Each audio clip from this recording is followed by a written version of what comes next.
괜찮으세요, 할아버지? 겨울밤, 버스 정류장에서 쓰러진 노인을 우연히 구한 고등학생의 작은 선행으로 인해 전 국민에게 충격적인 고백이 시작되었습니다.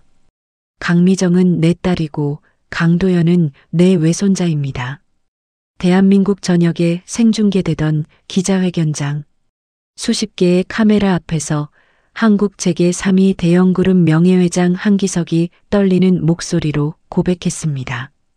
17년 동안 숨겨왔던 딸과 외손자의 존재를, 한 학생의 선행이 한 가족의 17년 상처를 드러내고 새 세대를 다시 만나게 할 줄은 그 누구도 몰랐죠. 사연 시작 전 구독과 좋아요 눌러주신 후 지금 어느 곳에서 듣고 계신지 댓글로 알려주시면 그곳에 좋은 기운과 행복이 가득하길 진심으로 바라겠습니다. 저는 강도연입니다. 서울 도봉구에 사는 평범한 고등학생이죠. 평범하다는 게 좀 우습긴 하지만요. 우리 집은 반지하고 엄마는 새벽부터 밤까지 일하시고 저도 방과 후엔 편의점 아르바이트를 합니다. 그게 제 일상이에요. 그날도 그랬어요. 늦겨울 저녁 편의점 알바를 마치고 버스 정류장에 서 있었죠. 손이 시려워서 주머니에 넣고 버스를 기다리고 있는데 갑자기 옆에 서 계시던 노인분이 휘청거리시더니 바닥에 쓰러지셨어요. 헉! 저도 모르게 소리가 나왔습니다. 주변 사람들도 다들 놀란 표정으로 쳐다봤지만 아무도 다가가지 않았어요. 다들 한두 발짝씩 뒤로 물러서기만 했죠. 누가 구급차 좀 불러주세요.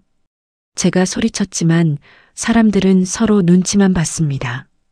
저는 주저하지 않고 노인분 곁으로 달려갔어요. 심폐소생술을 배운 적은 없었지만 보건 시간에 배운 게 어렴풋이 기억났거든요.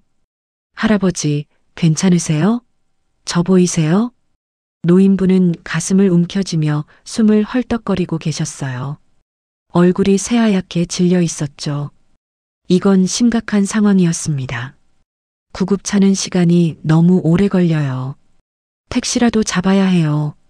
저는 급하게 손을 들어 택시를 세웠습니다. 그런데 기사님이 창문을 내리더니 고개를 저었어요. 학생, 나 책임지기 싫어. 다른 차 잡아. 그러고는 그냥 가버렸습니다. 두 번째 택시도 세 번째 택시도 마찬가지였어요. 모두 환자를 태우길 거부했죠. 이러다 정말 큰일 나겠어. 저는 마지막 남은 방법을 선택했습니다. 제 돈으로 개인 택시를 불러서라도 병원에 모셔다 드리기로요. 지갑을 열어보니 14,000원이 전부였습니다. 이번 주 생활비였지만 지금은 그게 중요한 게 아니었어요. 아저씨, 제발 이분 좀 병원에 모셔다 주세요. 돈은 제가 다 낼게요. 다행히 한 택시 기사님이 멈춰섰습니다. 저는 노인분을 부축해서 택시에 태우고 가장 가까운 대학병원 응급실로 향했어요. 응급실에 도착하자마자 의료진이 노인분을 들것에 태워 안으로 데려갔습니다. 저는 택시비 12,000원을 내고 남은 2,000원을 주머니에 넣었죠. 이제 제 통장 잔고는 거의 바닥이었습니다. 간호사가 다가왔어요. 보호자시죠? 환자분 인적사항 좀 알려주세요. 아니요, 저는 그냥 길에서 쓰러지신 걸 봐서 모시고 온 거예요. 저도 이분이 누군지 몰라요. 그럼 연락처라도 남겨주세요. 나중에 보호자가 오시면. 괜찮아요. 저는 그냥 갈게요. 저는 조용히 병원을 나왔습니다. 누군가에게 보상을 받으려고 한 일이 아니었거든요. 그냥 당연한 일을 했을 뿐이에요. 엄마가 항상 그러셨죠. 어려운 사람 보면 그냥 지나치지 말라고요. 집에 돌아와서 엄마께 아무 말도 하지 않았습니다. 12,000원 쓴 것도 노인을 구한 것도요. 그냥 평범한 하루였을 뿐이니까요. 그런데 다음 날 아침 모든 게 달라졌습니다. 학교 가는 버스 안에서 뉴스를 보는데 화면에 익숙한 얼굴이 나왔어요. 어젯밤 제가 모셨던 그 노인분이었죠. 대형그룹 한기석 명예회장. 어젯밤 심근경색으로 응급실 이송. 다행히 빠른 조치로 위기 넘겨. 저는 핸드폰을 놓칠 뻔했습니다. 대형그룹이라면 한국에서 3위 안에 드는 대기업이잖아요. 그 회장님을 제가 구했다고요? 세상에. 그날 학교에서 친구들이 뉴스 이야기를 하더군요. 대형그룹 회장이 쓰러졌는데 누가 구했대. 그 사람 엄청난 보상 받을 거래. 저는 아무 말도 하지 않았습니다. 말하기가 어색했거든요. 그런데 점심시간이 끝날 무렵 교무실에서 방송이 나왔어요. 3학년 2반 강도연 학생은 교무실로 와주시기 바랍니다. 무슨 일이지? 교무실 문을 열고 들어가는데 선생님 옆에 정장을 입은 2명의 남자가 서 있었어요. 뭔가 심상치 않은 분위기였죠. 강도연 학생이죠? 네, 그런데요. 대형그룹 비서실에서 나왔습니다. 어제 저희 명예회장님을 구해주셨다고 들었습니다. 순간 교무실 안에 있던 모든 선생님들의 시선이 저한테 쏠렸어요. 담임 선생님도 놀란 표정으로 저를 쳐다보셨죠. 아, 그냥 당연한 일을 했을 뿐이에요. 회장님께서 꼭 감사의 인사를 드리고 싶어 하십니다. 혹시 시간 되실 때 한번 뵐 수 있을까요? 저는 괜찮습니다. 정말 아무것도 바라지 않아요. 비서실 직원은 명함을 건네며 말했어요.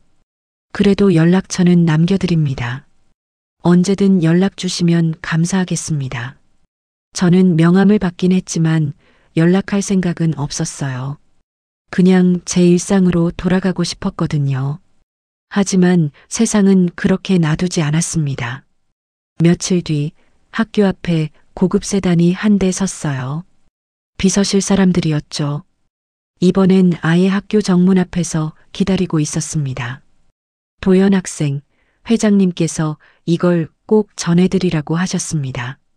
봉투를 건네는데 안에 뭔가 두툼한 게 들어 있었어요. 열어보니 장학금 증서와 함께 차량 증서가 들어 있었죠. 그것도 외제차요. 이건 받을 수 없어요. 학생이 얼마나 어려운 형편인지 회장님께서 다 알고 계십니다. 부디 받아주세요. 아니에요. 저는 돈 때문에 도운 게 아니에요. 이건 정말 받을 수 없습니다. 저는 봉투를 도로 밀어드렸습니다. 비서실 직원들은 난처한 표정을 지었지만 저는 단호했어요. 그리고 그냥 학교 안으로 들어가 버렸죠. 그런데 이 장면을 누군가 찍었나 봅니다. 그날 저녁부터 인터넷에 글이 올라오기 시작했거든요. 대형그룹 회장 구한 고등학생, 벤츠 거절했다. 요즘 보기 드문 청년. 장학금도 차도 다 거부. 순식간에 SNS에서 화제가 됐어요. 제 얼굴 사진까지 돌아다니기 시작했죠. 친구들 단톡방도 난리가 났고요. 야, 도연아, 너 진짜 대박이다. 근데 왜 안 받았어? 나 같으면 바로 받았는데. 진짜 멋있다. 요새 내가 완전 유명인이야. 저는 유명해지고 싶지 않았어요. 그냥 조용히 살고 싶었을 뿐인데 왜 이렇게 된 건지 모르겠더라고요. 집에 오니 엄마가 걱정스러운 얼굴로 기다리고 계셨어요. 도연아, 인터넷에 내 이야기가 다 나와 있더라. 괜찮은 거니? 엄마, 괜찮아요. 시간 지나면 다들 잊어버릴 거예요. 그래도 조심해야 해. 유명해지는 게 항상 좋은 건 아니거든. 엄마의 목소리엔 묘한 불안감이 섞여 있었습니다. 그때는 몰랐어요. 엄마가 왜 그런 표정을 짓는지. 그날 밤 엄마는 잠을 설치셨어요. 저는 얇은 벽 너머로 엄마가 한숨 쉬는 소리를 들었죠. 뭔가 엄마가 감추고 계신 게 있는 것 같았지만 물어보지 않았습니다. 며칠이 지나도 소문은 가라앉지 않았어요. 오히려 더 커졌죠. 기자들이 학교 앞까지 찾아왔고 인터뷰 요청이 쏟아졌습니다. 저는 모두 거절했어요. 하지만 학교 생활은 점점 불편해졌죠. 복도를 지나갈 때마다 수군거리는 소리가 들렸고 모르는 학생들까지 저를 쳐다봤어요. 저기 벤츠 거절한 애다. 진짜 착하긴 한가 봐. 아니면 그냥 관심받고 싶어서 그런 거 아닐까? 사람들의 시선이 부담스러웠습니다. 저는 그냥 평범하게 살고 싶었을 뿐인데요. 그런데 이건 시작에 불과했습니다. 진짜 문제는 이제부터였으니까요. 어느 날 저녁 편의점 알바를 마치고 집으로 가는데 누군가 저를 따라오는 것 같았어요. 뒤를 돌아보니 낯선 남자가 카메라를 들고 서 있었죠. 학생, 잠깐만요. 인터뷰 좀 하죠. 죄송하지만 인터뷰는 안 합니다. 그렇게 말하지 말고요. 국민들이 학생 이야기를 듣고 싶어 해요. 싫다고 했잖아요. 저는 빠르게 골목으로 들어갔습니다. 하지만 그 남자는 계속 따라왔어요. 집 앞까지요. 집에 들어가서 창문으로 내다보니 그 남자가 우리 집을 사진 찍고 있었습니다. 등골이 오싹했어요. 이 사람 뭐지? 그날 이후로 그 남자를 자주 보게 됐습니다. 등굣길에도 학교 앞에도 심지어 엄마 일터 근처에서도 봤어요. 뭔가 심상치 않았죠. 엄마도 눈치채셨나 봅니다. 도연아, 요즘 우리 주변에 수상한 사람 없니? 엄마도 느끼셨어요? 저도 며칠 전부터 이상한 남자가 따라다니는 것 같아서요. 엄마 얼굴이 창백해졌어요. 조심해야겠다. 학교 오갈 때 혼자 다니지 말고. 그때 엄마 눈빛에서 두려움을 받습니다. 단순한 걱정이 아니라 뭔가 더 깊은 공포 같은 거요. 마치 과거에 비슷한 일을 겪으셨던 것처럼요. 한편 병원에서는 한기성 명예회장이 침대에 누워 창밖을 바라보고 있었습니다. 의사들은 다 괜찮다고 했지만 그는 알고 있었죠. 입원이 경고였다는 걸요. 비서실장이 조심스럽게 들어왔어요.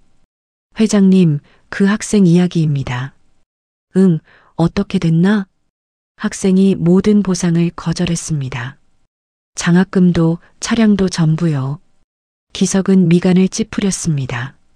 요즘 그런 학생이 있다니. 신기하군. 이름이 뭐라고 했나? 강도현입니다. 도봉구에 거주하고 있고 편모 가정이라고 합니다. 강도현. 강씨라고? 순간 기석의 손에서 물컵이 떨어져 바닥에 떨어졌습니다. 와르르 깨지는 소리에 비서실장이 놀라 물었죠. 회장님, 괜찮으십니까? 그 학생. 어머니 성함이 뭔가? 잠시만요. 비서실장이 서류를 뒤적이더니 답했습니다. 강미정이라고 나와 있습니다.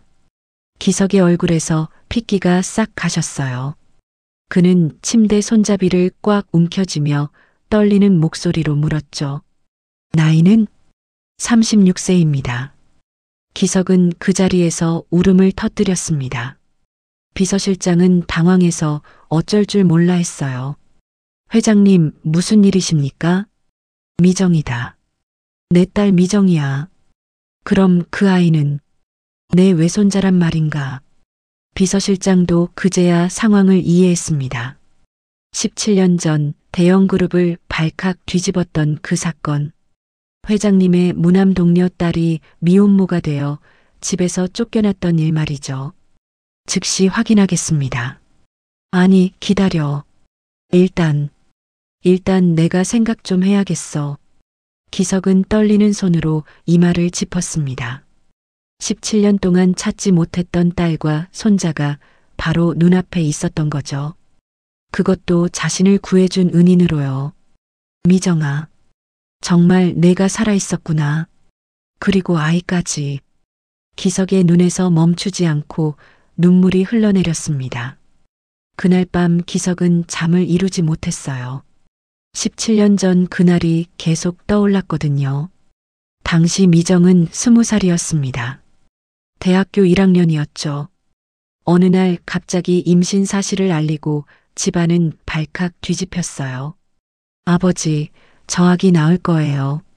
뭐, 내가 지금 무슨 소리를 하는 거냐?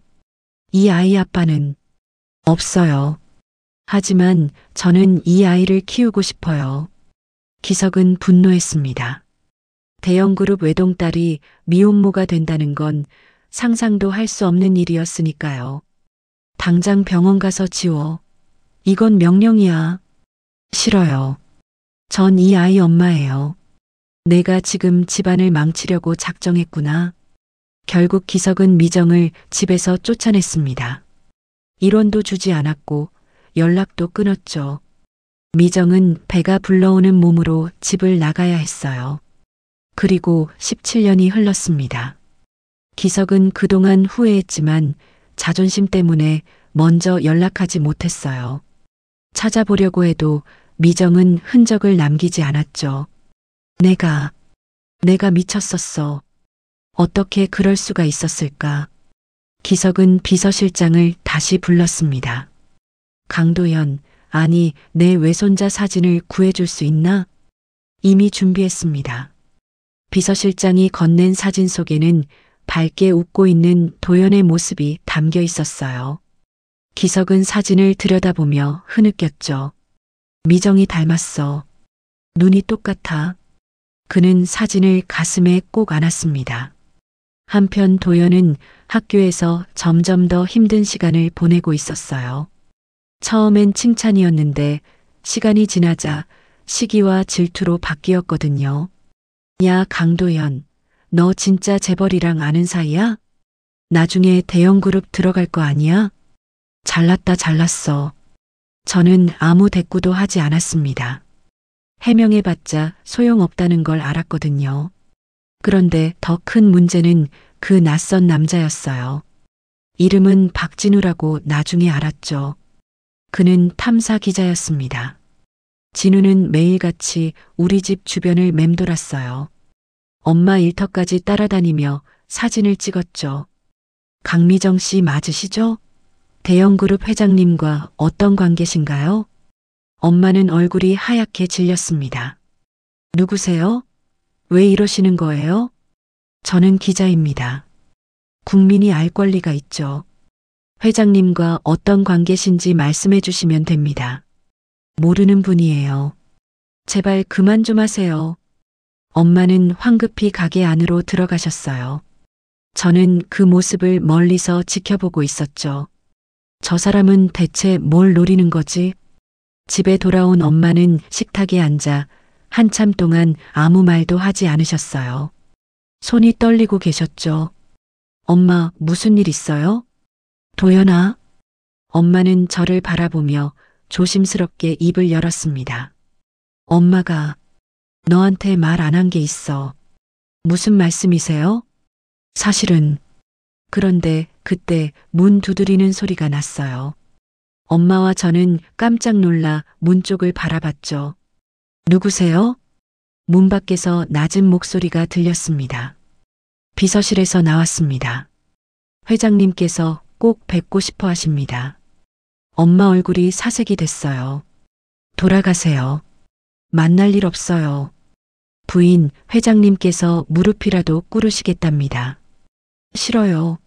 이제 와서 무슨 무릎이에요. 엄마는 소리를 질렀습니다. 저는 처음 봤어요. 엄마가 저렇게 감정을 드러내시는 걸요.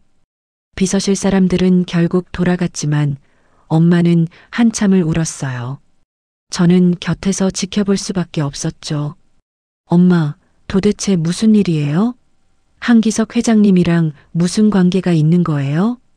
엄마는 눈물을 닦으며 천천히 고개를 끄덕였습니다. 도연아, 그분이 내 외할아버지야.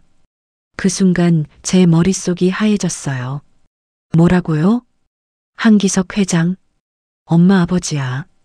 그러니까 너한테는 외할아버지지. 저는 자리에서 벌떡 일어났습니다. 그게 무슨 말이에요? 그럼 왜 우리가 이렇게 살았어요? 왜 엄마가 새벽부터 밤까지 일하셔야 했어요? 도연아, 왜 저한테 아무 말도 안 하셨어요? 저는 소리를 질렀습니다. 감정이 폭발한 거죠. 엄마는 고개를 떨궜어요. 미안해. 엄마가 미안해. 그날 밤 저는 방에 들어가 문을 닫아버렸습니다. 머릿속이 너무 복잡했어요. 내가 재벌 외손자라고? 말도 안 돼. 며칠 뒤 비가 내리는 저녁이었습니다. 저는 편의점 알바를 마치고 골목길을 걷고 있었어요. 그런데 멀리서 익숙한 차 한 대가 보였죠. 검은색 고급 세단. 비서실 차였습니다. 차에서 한 노인이 내렸어요. 바로 한기석 회장, 아니 제 외할아버지였죠. 저는 발걸음을 멈췄습니다. 외할아버지는 비를 맞으며 우리 집 철문 앞에 서 계셨어요. 똑똑똑 문을 두드리는 소리가 들렸습니다. 미정아, 아버지다. 외할아버지 목소리는 떨리고 있었어요. 저는 모퉁이에 숨어서 지켜봤죠. 문이 열리고 엄마가 나왔습니다. 엄마 표정은 차가웠어요. 이제 와서 왜 오셨어요? 미정아, 아버지가 잘못했다. 그때 내가 미쳤었어. 돌아가세요. 저희 둘은 아버지 없이도 잘 살았어요. 제발 한 번만 용서해다오. 그때였어요. 외할아버지가 빗속에서 무릎을 꿇으셨습니다. 저는 숨이 멎는 줄 알았어요. 한국 재계 3위의 거물이 대형그룹 명예회장이 반지하 집 앞에서 무릎을 꿇고 있었으니까요. 미정아, 아버지가 죽기 전에 꼭 너희 곁에 있고 싶구나. 아버지는 17년 전에 저를 죽였어요. 전 이미 아버지 없는 사람이에요. 엄마 목소리는 단호했지만 손은 떨리고 있었어요. 저는 알 수 있었죠. 엄마도 힘들다는 걸요. 제발. 외할아버지는 계속 비를 맞으며 무릎 꿇은 채 고개를 숙이고 계셨습니다. 엄마는 더 이상 참지 못하고 문을 닫아버렸어요. 저는 골목 모퉁이에서 그 장면을 한참 동안 지켜봤습니다. 외할아버지는 한참 뒤에야 비틀거리며 일어나셨어요. 비서가 우산을 받쳐들었지만 이미 온몸이 흠뻑 젖어 있었죠. 차가 떠나고 나서 저는 집으로 들어갔습니다. 엄마는 거실 소파에 앉아 울고 계셨어요. 엄마, 도연아, 미안해. 엄마가 너한테 너무 미안해. 저는 엄마 옆에 앉았습니다. 괜찮아요. 엄마가 선택한 거잖아요. 엄마는 내가 있어서 행복했어. 단 한 번도 후회한 적 없어. 엄마는 저를 꼭 안았습니다. 저도 엄마를 안았어요. 하지만 제 머릿속은 복잡했습니다. 외할아버지가 무릎 꿇던 모습이 자꾸 떠올랐거든요. 정말로 후회하시는 걸까? 아니면 그냥 죄책감일까? 다음날 학교에서 또 소문이 돌기 시작했어요. 야, 강도연 진짜 재벌 외손자래. 헐, 대박. 그럼 왜 저렇게 살아? 버려진 거 아닐까? 저는 귀를 막고 싶었습니다. 하지만 현실은 그럴 수 없었죠. 점심시간에 박진우가 학교 앞에 나타났어요. 이번엔 대놓고 저를 기다리고 있었죠. 도연 학생, 잠깐 얘기 좀 하죠.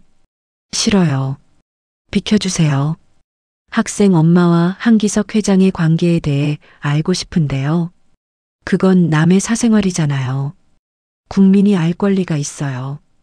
재벌가의 숨겨진 딸과 외손자 이야기라면 충분히 공익적이죠. 저는 그를 지나쳐 가려고 했는데 진우가 제 팔을 잡았어요. 학생, 나랑 협력하는 게 좋을 거예요. 어차피 이 이야기는 곧 세상에 알려질 거니까요. 손 놓으세요. 그때 담임 선생님이 나오셨어요. 거기 뭐 하는 겁니까? 학생한테서 당장 떨어지세요. 진우는 비웃으며 물러섰습니다. 선생님, 저는 정당한 취재를 하는 겁니다. 곧 큰 기사가 나올 테니 기대하세요. 그는 그렇게 말하고 가버렸어요. 저는 온몸에 소름이 돋았습니다. 이 사람, 정말 위험해. 집에 돌아와서 엄마한테 말했어요. 엄마, 그 기자가 계속 따라다녀요. 이러다 큰일 나는 거 아니에요? 엄마 얼굴이 어두워졌습니다. 엄마가 알아볼게. 어떻게요? 아버지한테 연락해봐야겠어. 저는 놀랐습니다. 엄마가 먼저 연락하시겠다니요. 괜찮으세요? 너를 지켜야지. 엄마의 과거 때문에 내가 피해받을 순 없어. 엄마는 떨리는 손으로 전화기를 들었습니다. 한편 기석은 병실에서 비서실장에게 보고를 받고 있었어요. 박진우라는 기자가 따님과 도연 학생을 스토킹하고 있습니다. 뭐라고? 당장 법적 조치를 취하게. 이미 진행 중입니다만 그자가 워낙 교묘하게 움직여서 그때 기석의 전화가 울렸습니다.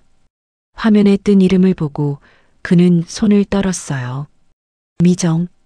17년 만에 딸에게서 온 전화였습니다. 여보세요.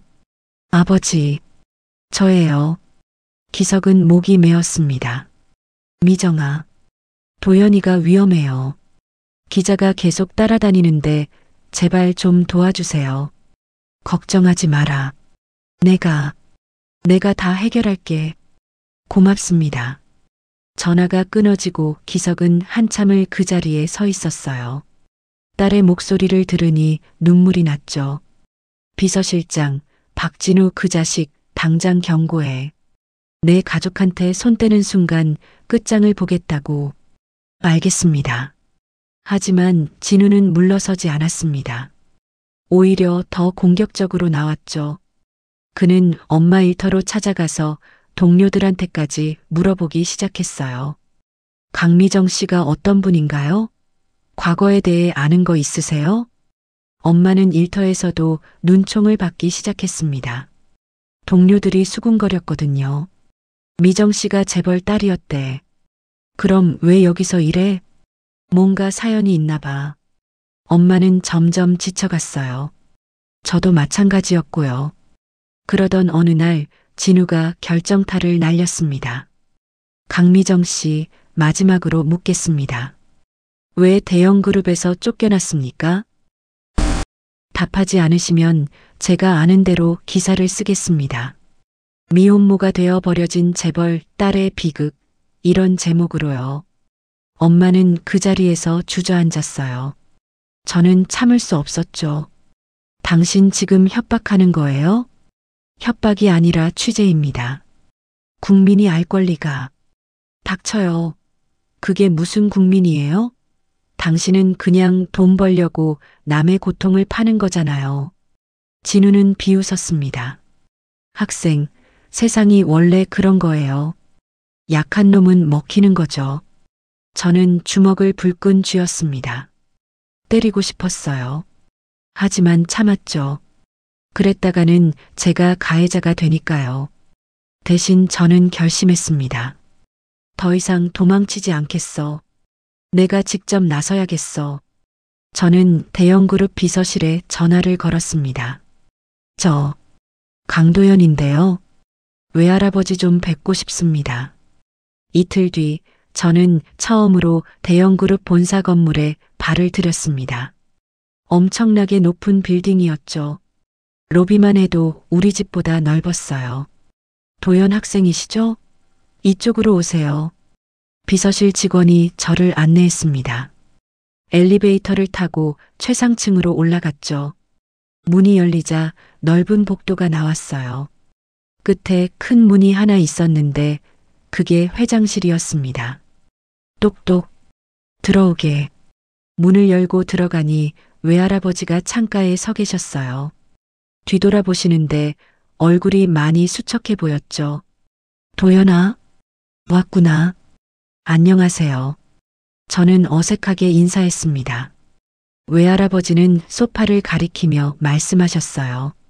앉아라. 편하게 있어도 돼.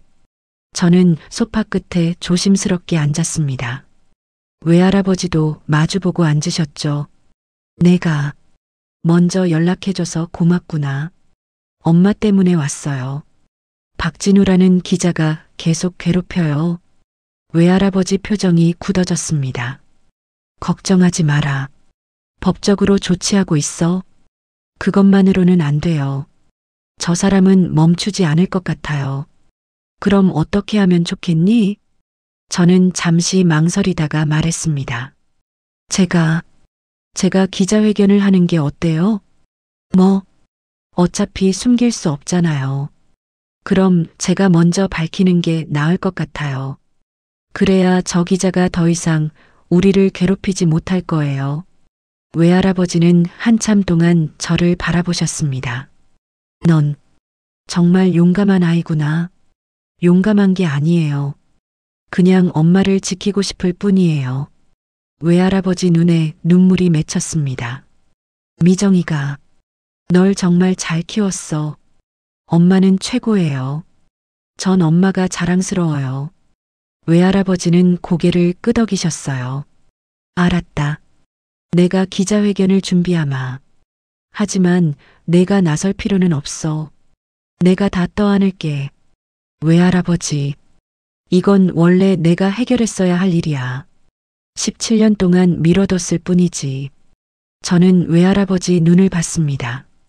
거기엔 진심이 담겨 있었어요. 그날 저는 외할아버지와 처음으로 진솔한 대화를 나눴습니다. 외할아버지는 17년 전 이야기를 들려주셨죠. 그때 난 미쳤었어. 체면만 생각했지. 내 엄마 마음은 생각하지 못했어. 후회하세요? 매일 후회해. 하루도 편하게 잠든 적이 없단다. 그럼 왜 진작 찾아오지 않으셨어요?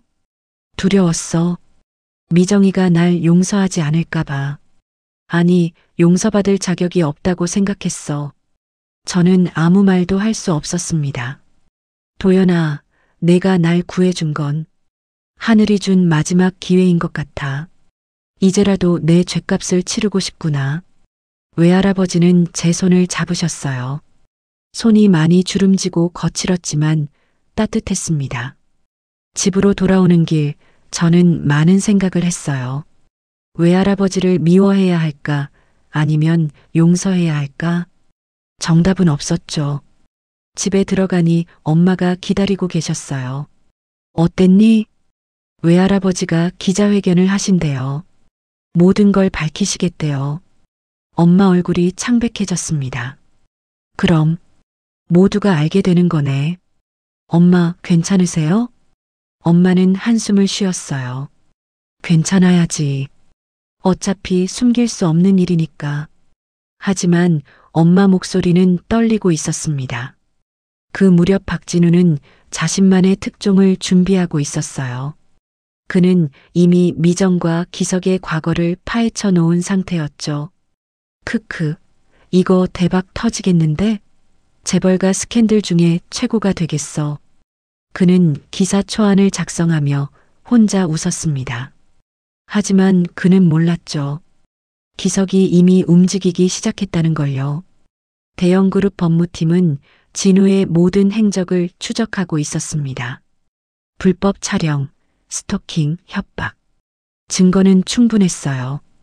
회장님, 언제든 고소 가능합니다. 아직은 아니야. 기자회견이 끝난 후에 하게. 기석은 신중하게 계획을 세우고 있었습니다. 며칠 뒤 진우가 또 엄마를 찾아왔어요. 이번엔 더 노골적이었죠. 강미정 씨, 제 제안을 들어보시죠. 제가 기사를 안 쓰는 대신 인터뷰 하나만 해주세요. 안 된다고 했잖아요. 그럼 어쩔 수 없죠. 내일 기사 나갑니다. 버려진 재벌 딸의 비극적 인생, 이런 제목으로요. 엄마는 온몸을 떨었습니다. 당신, 정말 세상이 원래 그런 겁니다. 약자는 먹히는 거죠. 저는 참을 수 없었어요. 이 나쁜. 그때 뒤에서 목소리가 들렸습니다. 박진우 씨 맞습니까? 정장을 입은 두 명의 남자가 다가왔어요. 경찰이었죠. 네. 누구십니까? 스토킹 처벌법 위반 및 협박 혐의로 동행을 요청합니다. 진우 얼굴이 하얗게 질렸습니다. 잠깐, 이게 무슨... 저희와 함께 가시죠. 경찰은 진우를 데려갔습니다. 저와 엄마는 그 자리에 멍하니 서 있었죠. 끝난 건가? 엄마가 중얼거렸습니다. 저는 엄마 손을 잡았어요. 이제 괜찮을 거예요. 하지만 저는 알고 있었습니다. 이건 끝이 아니라 시작일 뿐이라는 걸요. 사흘 뒤 대한민국 전체가 한 기자회견에 주목했습니다. 대형그룹 명예회장 한기석의 긴급 기자회견이었죠. 저와 엄마는 집에서 텔레비전을 켰어요. 화면에는 수십 개의 카메라와 기자들로 가득 찬 회견장이 보였습니다. 외할아버지가 단상에 올라섰어요. 평소보다 훨씬 수척해 보이셨죠? 오늘 이 자리에 선 이유는 외할아버지 목소리가 떨렸습니다. 제 지난 잘못을 고백하기 위해서입니다. 회견장이 조용해졌어요. 모두가 숨을 죽이고 외할아버지를 바라봤죠. 17년 전 저에게는 딸이 하나 있었습니다. 이름은 강미정입니다. 엄마가 제 손을 꽉 잡았어요. 손이 차갑게 식어 있었죠. 제 딸은 20살에 임신을 했고 저는 그 아이를 집에서 쫓아냈습니다. 기자들 사이에서 웅성거림이 일었습니다. 체면 때문이었습니다. 대형그룹 외동딸이 미혼모가 된다는 게 수치스러웠습니다. 그래서 저는 제 피부치를 버렸습니다. 외할아버지 목소리가 점점 가라앉았어요. 그리고 17년 동안 저는 제 딸과 손자가 어떻게 살고 있는지도 모른 채 살았습니다. 카메라 플래시가 터졌습니다. 기자들이 질문을 쏟아내기 시작했죠. 그럼 손자분은 누구십니까? 외할아버지는 깊게 숨을 들이마셨어요. 얼마 전 제가 길에서 쓰러졌을 때 저를 구해준 학생이 있었습니다. 강도현. 바로 제 외손자였습니다. 회견장이 떠들썩해졌어요. 저는 화면 속 외할아버지를 바라봤죠. 제가 버린 손자가 저를 구했습니다. 이보다 더 큰 아이러니가 어디 있겠습니까? 외할아버지는 카메라를 똑바로 쳐다보셨어요. 미정아, 도연아, 아버지가 미안하다. 정말 미안하다. 그리고 외할아버지는 그 자리에서 고개를 숙여 절을 하셨습니다.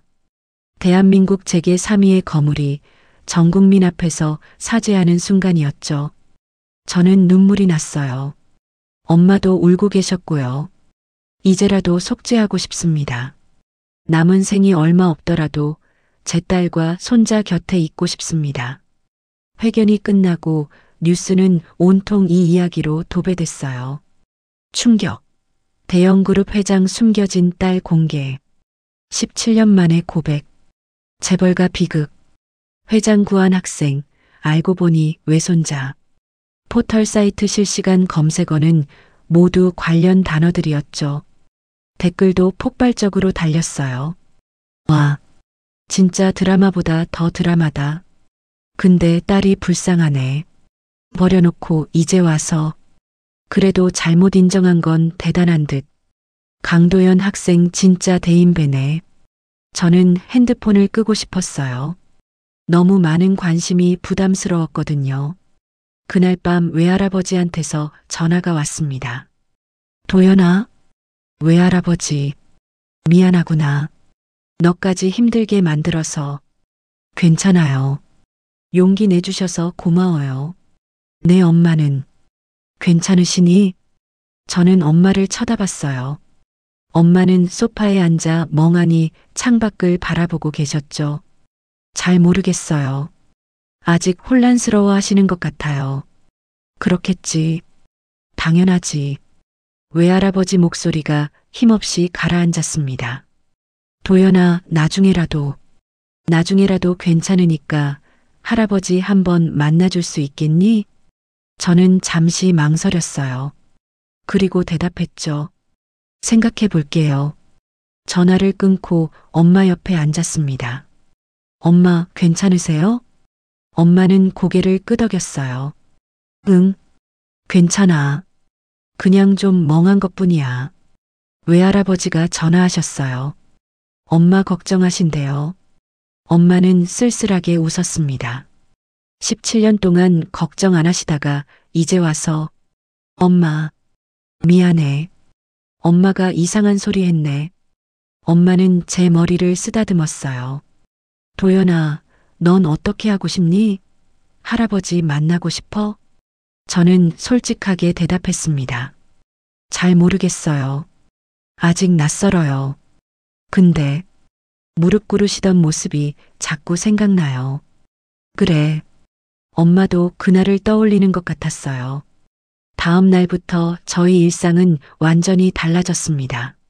학교 앞에는 기자들이 몰려왔고 집 앞에도 카메라가 진을 쳤죠.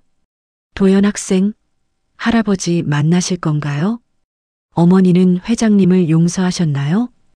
대형그룹 후계자가 되실 건가요? 저는 모든 질문을 무시하고 학교로 들어갔습니다. 복도를 걷는데 모든 학생들이 저를 쳐다봤어요. 저기 강도연이다. 진짜 재벌 외손자였네. 대박이다 진짜. 친구들도 달라졌어요. 어떤 애들은 갑자기 친한 척했고 어떤 애들은 질투 섞인 눈빛으로 봤죠. 야, 도연아, 나 내 친구잖아. 나중에 대형그룹 들어가면 나 좀 챙겨줘. 도연아, 있잖아. 내가 사실 너한테 할 말이. 저는 모두에게 똑같이 대답했어요. 저 변한 거 없어요. 그냥 예전처럼 대해주세요. 하지만 예전으로 돌아갈 수는 없었습니다. 이미 모든 게 달라져 버렸으니까요. 엄마도 힘들어 하셨어요. 일터에서 동료들이 수군거렸거든요. 재벌 딸이면서 왜 여기서 일했대? 나중에 재산 상속받으면 대박이겠네. 엄마는 결국 일을 그만두셨습니다. 더 이상 견딜 수 없었던 거죠. 도연아, 미안해. 엄마가 무능해서. 엄마 잘못 아니에요. 다 엄마 때문이야. 엄마가 제대로 된 선택을 했다면. 아니에요. 엄마는 최선을 다하셨어요. 저는 엄마를 꼭 안았습니다. 엄마도 저를 안으며 울었어요. 그날 밤 저는 결심했습니다. 이대로는 안 돼. 뭔가 달라져야 해. 기자회견 이틀 뒤 외할아버지가 쓰러지셨다는 연락을 받았습니다. 도연 학생, 회장님께서 병원에 입원하셨습니다. 상태가 좋지 않으십니다. 비서실장의 목소리는 침착했지만 불안함이 묻어났어요. 저는 엄마께 말씀드렸습니다. 엄마, 외할아버지가 쓰러지셨대요. 엄마 표정이 굳었어요. 그래. 병원 가볼까요? 엄마는 한참을 망설이셨습니다. 17년 동안 쌓인 벽이 하루아침에 무너질 리 없었죠. 엄마는 아직 준비가 안 됐어. 알겠어요. 그럼 제가 먼저 다녀올게요. 저는 혼자 병원으로 향했습니다. 병원 중환자실 앞에는 비서들과 임원들이 줄지어 서 있었어요. 저를 보자 모두 고개를 숙였죠. 도련님. 도련님이라니. 저는 그 호칭이 어색했습니다. 어제까지만 해도 편의점 알바생이었는데 말이죠. 외할아버지는 어떠세요? 의식은 있으시지만 많이 약해지셨습니다. 심장이 좋지 않으셔서. 비서실장의 설명을 듣고 저는 중환자실 문 앞에 섰습니다. 문을 열기가 두려웠어요. 들어가도 될까? 내가 여기 있어도 되는 걸까? 한참을 망설이다가 천천히 문을 열었습니다. 병실 안에는 각종 의료 장비가 있었고 침대에 외할아버지가 누워 계셨어요. 산소호흡기를 끼고 계셨죠. 저는 조심스럽게 다가갔습니다. 외할아버지는 눈을 감고 계셨어요. 많이 늙으셨네. 기자회견 때 봤을 때보다 훨씬 수척해 보이셨습니다.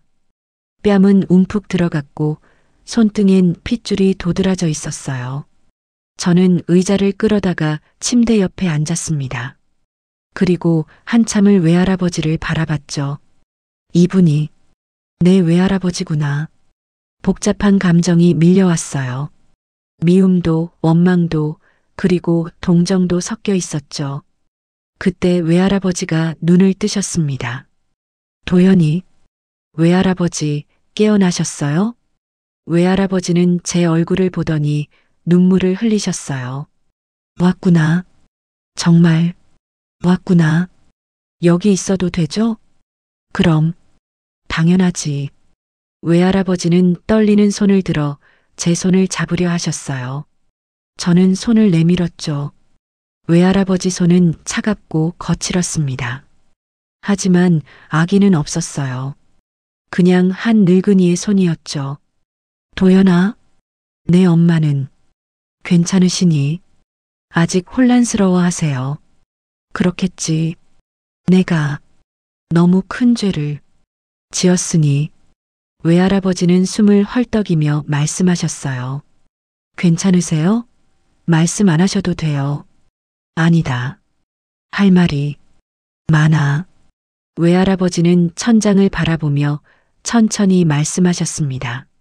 할아버지는 평생 잘못된 선택만 했단다. 체면, 명예, 그런 것만 쫓다가 정작 중요한 걸 놓쳤어. 외할아버지 목소리는 점점 작아졌어요. 내 엄마를 버린 게 제일 후회돼. 외할아버지, 도연아, 너는 절대 할아버지처럼 살지 마라. 저는 고개를 끄덕였습니다. 외할아버지는 제 손을 꽉 쥐셨어요. 약속해다오. 약속할게요. 외할아버지는 안도한 표정을 지으셨어요. 그리고 다시 눈을 감으셨죠.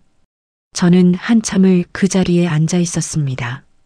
외할아버지 손을 잡은 채로요. 병실 밖으로 나오니 비서실장이 기다리고 있었어요. 도련님, 회장님께서 이걸 드리라고 하셨습니다. 봉투 하나를 건넸습니다. 열어보니 편지가 들어 있었어요. 도연에게 할아버지는 내게 줄 게 많지 않구나. 돈도 명예도 이제 와서 내게 의미 없을 테니까. 다만 할아버지가 줄 수 있는 건 진심뿐이야. 미안하다는 말, 고맙다는 말, 사랑한다는 말. 이 말들이 너무 늦었다는 걸 안다. 하지만 그래도 하고 싶구나. 미안해, 고마워, 사랑한다. 내 할아버지가. 저는 편지를 읽으며 눈물이 났어요. 처음으로 외할아버지를 진짜 가족처럼 느껴졌거든요. 집에 돌아오니 엄마가 불안한 표정으로 기다리고 계셨습니다. 어땠니? 많이 안 좋으세요. 근데 저한테 편지 주셨어요. 저는 편지를 엄마께 보여드렸어요. 엄마는 편지를 읽으시더니 한참을 말이 없으셨죠. 엄마, 도연아, 엄마가 병원에 가봐야 할 것 같아. 정말요? 응. 이대로는 안 될 것 같아. 죽기 전에 만나야 후회 안 할 것 같아서. 엄마 목소리는 떨렸지만 결연했습니다. 다음 날 저는 엄마와 함께 병원에 갔어요. 엄마는 중환자실 문 앞에서 한참을 서 계셨죠. 엄마, 괜찮으세요? 응. 들어가자. 문을 열고 들어가니 외할아버지가 창밖을 보고 계셨어요. 저희를 보시더니 깜짝 놀라셨죠. 미정이. 아버지.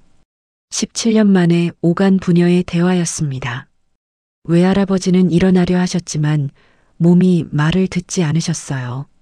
엄마가 다가가 외할아버지를 부축하셨죠. 앉아 계세요. 미정아. 왔구나. 정말 왔구나. 외할아버지는 엄마 손을 잡으며 울었습니다. 엄마도 울고 계셨어요. 아버지, 저예요. 미안하다. 정말 미안하다. 저도 미안해요. 두 분은 한참을 울었습니다. 저는 조용히 문 밖으로 나왔어요. 저희 자리가 아닌 것 같았거든요. 복도에서 기다리는데 안에서 대화 소리가 들렸어요. 미정아, 너 그동안 어떻게 살았니? 힘들었어요. 근데 도연이 있어서 버틸 수 있었어요. 내가 너무 잔인했지. 이제 와서 그런 말 해봤자 소용없잖아요. 알아.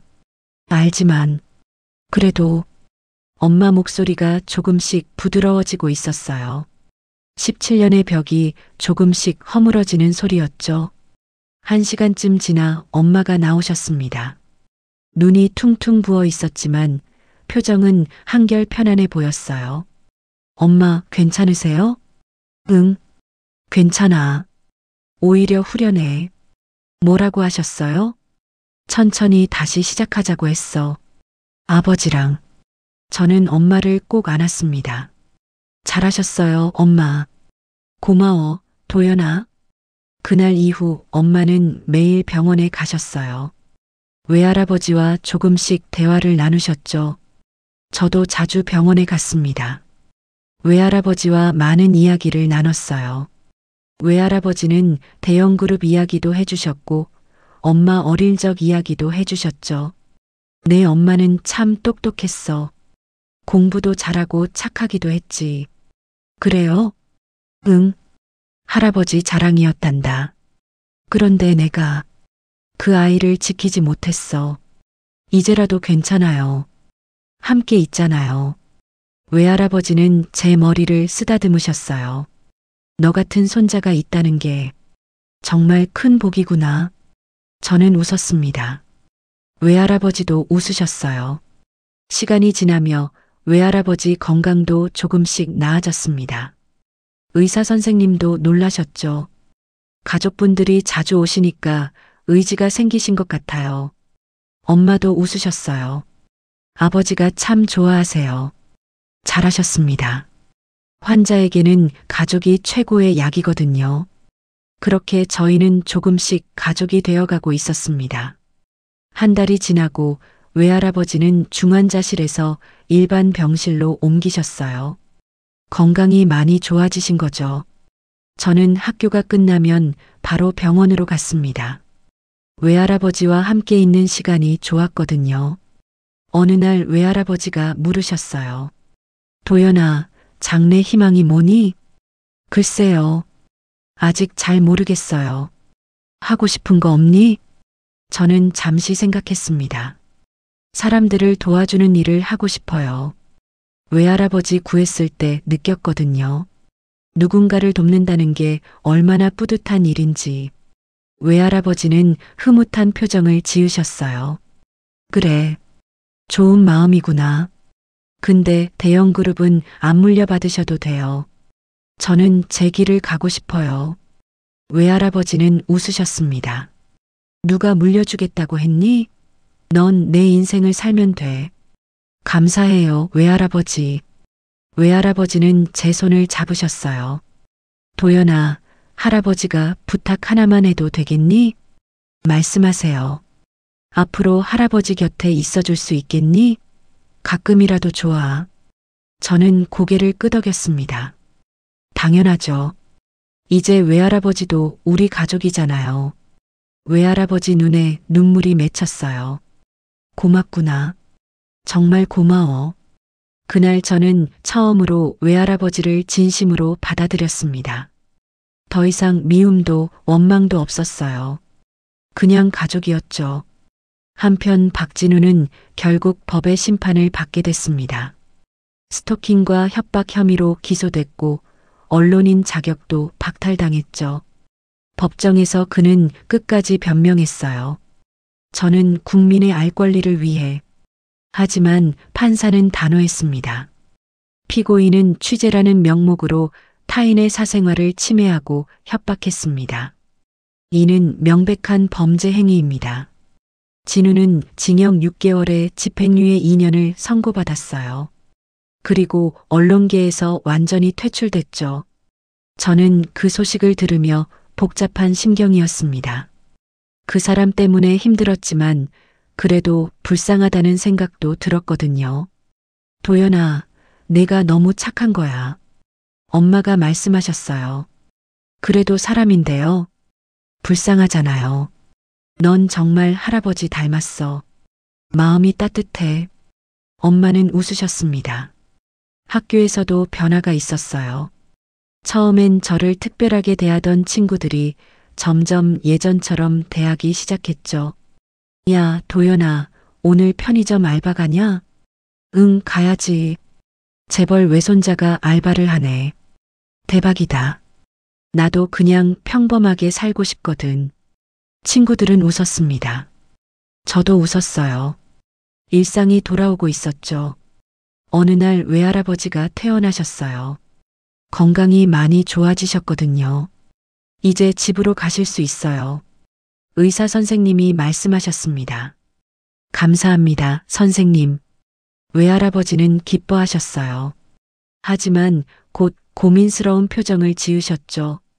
미정아, 도연아, 할아버지 집에 같이 살지 않겠니? 엄마와 저는 서로를 쳐다봤어요.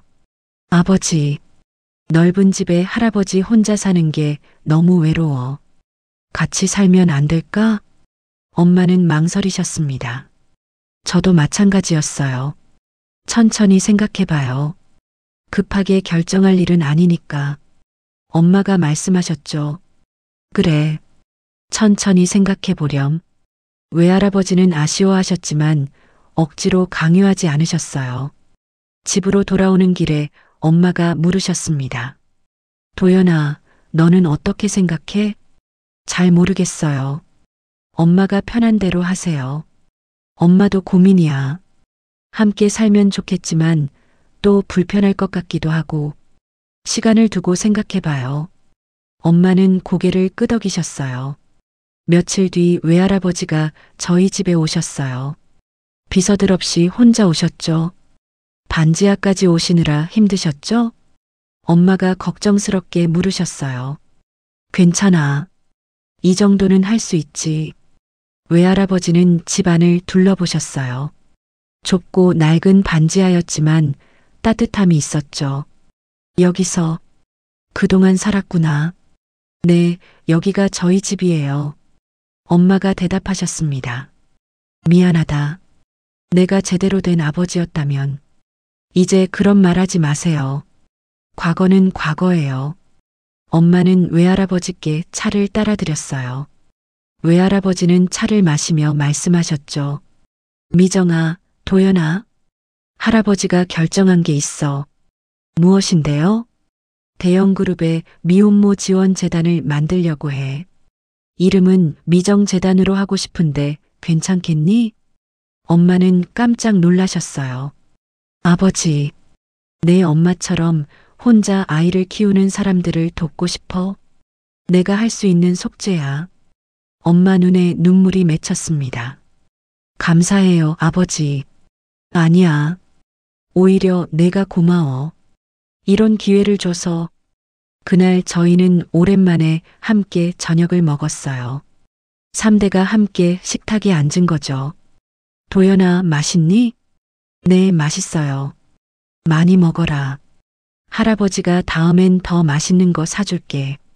외할아버지는 행복한 표정이었어요. 엄마도 저도 마찬가지였죠.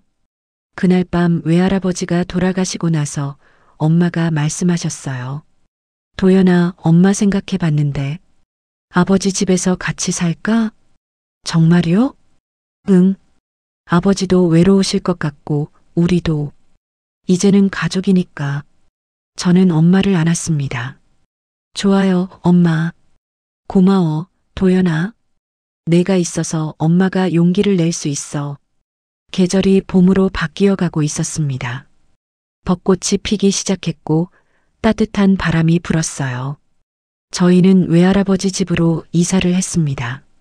처음엔 너무 넓고 낯설어서 어색했지만 시간이 지나니 익숙해졌죠. 도연아, 방은 마음에 드니? 네, 너무 넓어서 어떻게 써야 할지 모르겠어요. 외할아버지는 웃으셨어요. 천천히 적응하면 돼. 이제 여기가 내 집이야. 저는 창밖을 내다봤습니다. 넓은 정원과 연못이 보였어요. 반지하 창문으로 보던 풍경과는 너무 달랐죠. 이게 현실이 맞나? 아직도 꿈 같았습니다. 엄마는 요즘 재단 일을 도우시고 계셨어요.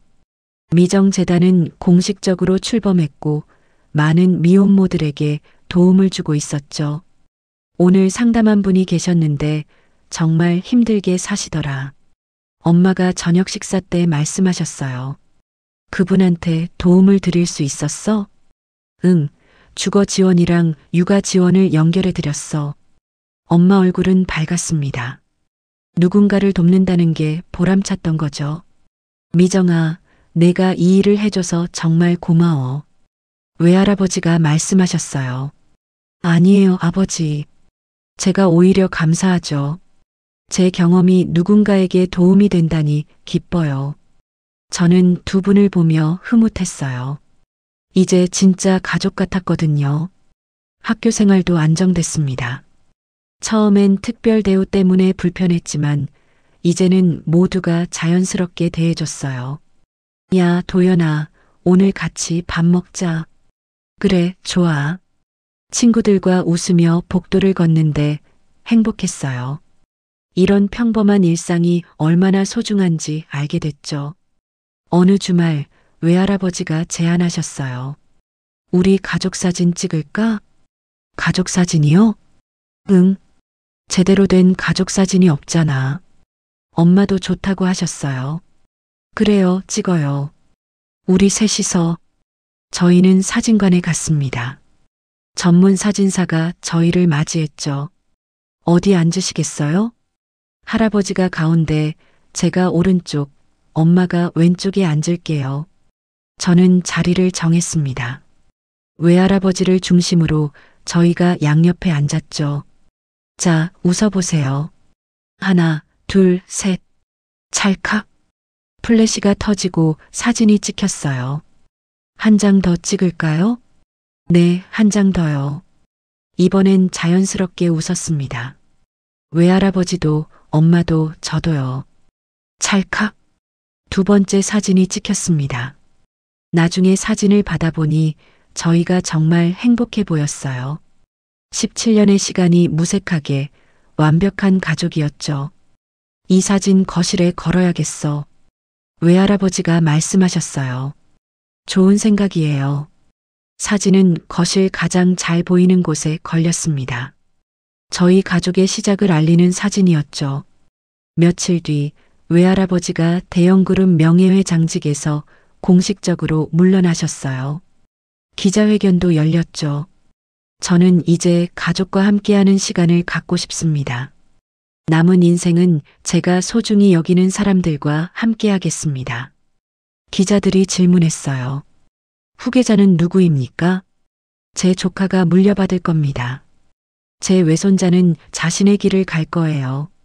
외손자분과는 잘 지내십니까? 외할아버지는 웃으셨어요. 네, 덕분에 매일 행복합니다. 그 모습을 텔레비전으로 보면서 저는 뿌듯했어요. 외할아버지, 정말 달라지셨네. 엄마도 옆에서 웃고 계셨죠? 아버지가 참 좋아 보이시네. 엄마도 요즘 행복해 보여요. 그래, 엄마도 행복해. 저희는 서로를 안았습니다. 어느 날 저녁, 저희 셋은 정원에 앉아 있었어요. 별이 쏟아지는 밤하늘이 아름다웠죠. 도연아, 할아버지한테 물어볼 게 있니? 하나 있어요. 뭔데? 외할아버지는 후회하세요? 17년을 잃어버린 거? 외할아버지는 한참을 생각하시더니 대답하셨어요. 후회하지. 많이 후회해. 하지만 지금 이 순간은 정말 소중해. 너희와 함께 있는 지금이 말이야. 저도요. 이렇게 가족이 된 게 신기해요. 엄마가 말씀하셨어요. 우리 참 많이 돌아왔네. 근데 결국 여기까지 왔잖아. 그래. 돌고 돌아서 다시 만났어. 외할아버지는 저희 손을 잡으셨어요. 앞으로 쭉 함께하자. 약속하자. 약속해요. 저희는 약속했습니다. 이제 다시는 떨어지지 않겠다고요. 몇 달이 지나고 저는 고등학교를 졸업했어요. 졸업식 날 외할아버지와 엄마가 함께 오셨죠. 도연아, 축하한다. 고마워요, 외할아버지. 우리 손자 정말 대견해. 외할아버지는 제 어깨를 토닥이셨어요. 졸업 후 저는 사회복지학과에 진학하기로 했습니다. 사람들을 돕는 일을 하고 싶었거든요. 좋은 선택이야, 도연아. 엄마가 말씀하셨어요. 할아버지도 응원해. 내가 하고 싶은 일을 하렴. 외할아버지도 지지해 주셨죠. 저는 제 꿈을 향해 한 걸음 한 걸음 나아갔습니다. 그해 가을, 미정재단 1주년 기념식이 열렸어요. 많은 사람들이 참석했죠. 외할아버지가 연단에 오르셨어요. 1년 전 저는 제 딸과 손자를 다시 만났습니다. 그 경험이 이 재단을 만들게 했죠. 청중들이 박수를 쳤어요. 앞으로도 이 재단은 어려움에 처한 분들을 계속 도울 것입니다. 우리 모두 서로를 돌보는 사회를 만들어 갑시다. 다시 박수가 터졌습니다. 행사가 끝나고 저희는 집으로 돌아왔어요. 거실에 걸린 가족 사진을 보며 외할아버지가 말씀하셨죠. 이 사진 참 좋다. 우리가 정말 행복해 보여. 맞아요. 정말 행복해 보여요. 저도 동의했습니다. 도연아, 미정아. 할아버지가 너희한테 정말 고맙다. 저희야말로 감사해요. 엄마가 대답하셨어요. 우리 이제 진짜 가족이지? 외할아버지가 물으셨어요. 당연하죠. 저와 엄마가 동시에 대답했습니다. 저희는 웃으며 서로를 안았어요. 17년 동안 끊어졌던 끈이 다시 이어진 순간이었죠. 이제 저희는 진짜 가족입니다. 아픔도 있었고 상처도 있었지만 그 모든 걸 이겨냈어요. 저는 깨달았습니다. 가족이란 건 혈연만으로 이루어지는 게 아니라는 걸요. 서로를 이해하고 용서하고 사랑하는 마음이 진짜 가족을 만든다는 걸요. 그날 밤 저는 일기를 썼습니다. 오늘 우리 가족은 정말 행복했다. 외할아버지도 엄마도 나도 앞으로도 쭉 이렇게 행복했으면 좋겠다. 아니, 꼭 그렇게 만들 거야. 이게 내 다짐이다. 창밖으로 별이 반짝이고 있었어요. 저는 별을 보며 웃었죠. 이제 저는 더 이상 외롭지 않았습니다. 저를 사랑하는 가족이 있었으니까요. 그리고 그 가족과 함께 걸어갈 미래가 있었으니까요. 우리의 이야기는 여기서 끝이 아닙니다. 이제 시작일 뿐이죠. 진짜 가족이 되기까지의 여정. 그건 쉽지 않았지만 그만큼 값진 것이었습니다. 저는 버스 정류장에서 쓰러진 노인을 구했을 뿐이에요. 하지만 그 작은 선행이 저희 가족 모두를 구했습니다. 때로는 작은 선택이 인생을 바꿉니다. 그리고 그 선택이 여러 사람의 인생까지 바꾸기도 하죠. 저는 앞으로도 옳은 선택을 하며 살아갈 겁니다. 외할아버지처럼 후회하며 사는 게 아니라 당당하게 살아가는 거죠. 그게 제가 배운 가장 큰 교훈입니다. 오늘의 이야기 어떠셨나요? 여러분들의 생각을 댓글로 편하게 나눠주세요. 구독과 좋아요를 꼭 눌러주시면 더 좋은 이야기를 들려드리는데 큰 도움이 됩니다. 여러분의 일상에도 행복과 지혜가 가득하길 바랍니다.